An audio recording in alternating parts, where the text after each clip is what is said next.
Dokręciły nowe miejsce w Nieczajnej. Cmentarz porzucony na polu.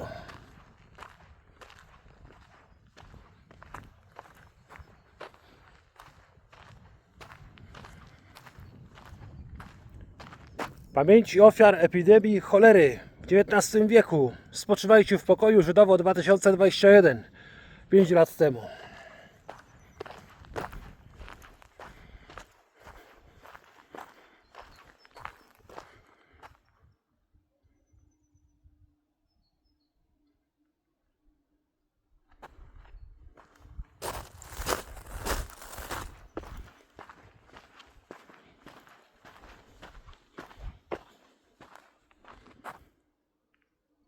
Żydowo w starym obiektywie.